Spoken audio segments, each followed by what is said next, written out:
We will also discuss Russia and future arms control.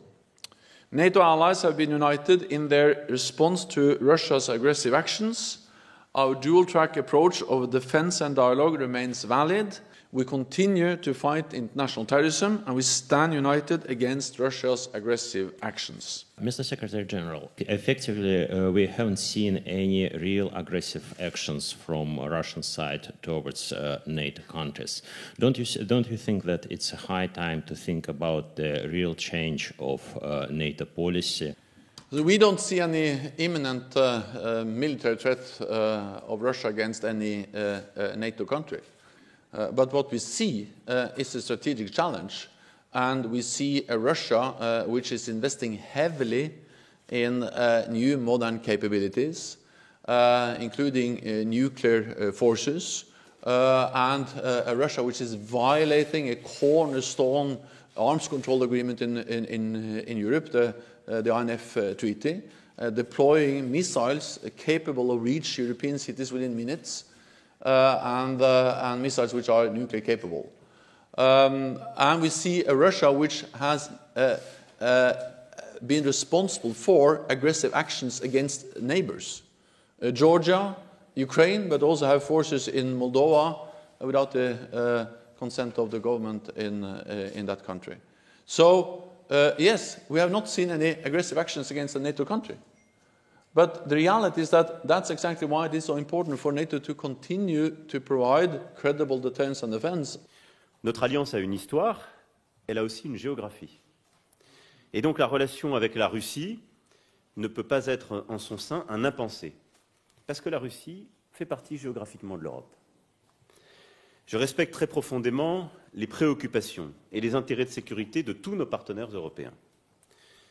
Et je les fais entièrement miens. Je les défendrai toujours en priorité. Et je sais aussi ce que cela représente pour leur histoire. Ils le savent. C'est le sens, par exemple, de notre engagement concret dans la posture de dissuasion et de défense de l'OTAN dans les pays baltes ou en mer Noire, constamment réaffirmé.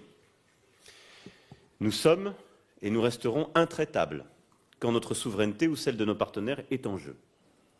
Mais l'absence de dialogue avec la Russie a-t-elle rendu le continent européen plus sûr ? Est-ce dans l'intérêt de la stabilité européenne de ne pas aborder de front la question des conflits gelés ou de laisser la situation en Ukraine s'enliser? Je ne le crois pas. C'est dans l'intérêt de la paix et de la stabilité en Europe qu'à cet égard, nous tiendrons avec la chancelière le 9 décembre un sommet Normandie, ici même, pour avancer concrètement dans la mise en œuvre des accords de Minsk. Le deuxième grand sujet, à mes yeux, qu'il nous faut résoudre, pas simplement lors de ce sommet, mais dans les prochains mois, c'est précisément de savoir comment et face à quel risque l'OTAN s'organise. L'OTAN est une organisation de défense collective. Contre quoi, contre qui s'exerce-t-elle? Qui est notre ennemi commun? Quels sont nos sujets communs? Cette question mérite des clarifications. Et vous le voyez, c'est une question éminemment stratégique. Est-ce que, comme je l'entends parfois, notre ennemi aujourd'hui est la Russie? Est-ce que c'est la Chine?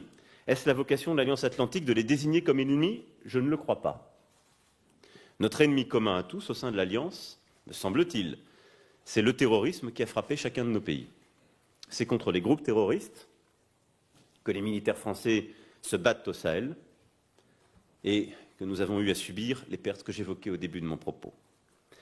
What do you make of President Macron's statement that he would like the alliance to focus more on terrorism because he doesn't feel that Russia is a threat? When one of the major European leaders says that, doesn't it send a signal to Moscow that everyone's not on the same page? But NATO doesn't have the luxury of either to focus on terrorism or on the challenge posed by a more assertive Russia and Russia's heavy investments in new military capabilities.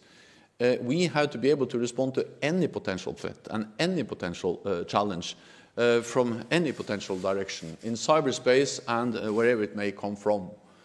Do you worry that President Macron is perhaps moving too fast in his efforts to improve relations with Russia when Russia hasn't really done very much to change what it's doing? In NATO, we have agreed on the policies towards Russia, and that's based on what we call the dual-track approach. But even without an improved relationship with Russia, we need to talk to Russia, because they are there. So dialogue with Russia is important for NATO. But the message when it comes to Russia is that dialogue is not a sign of weakness, and we have to be strong and united. So we have been able to stand together, and we'll continue to stand together in the way we approach Russia.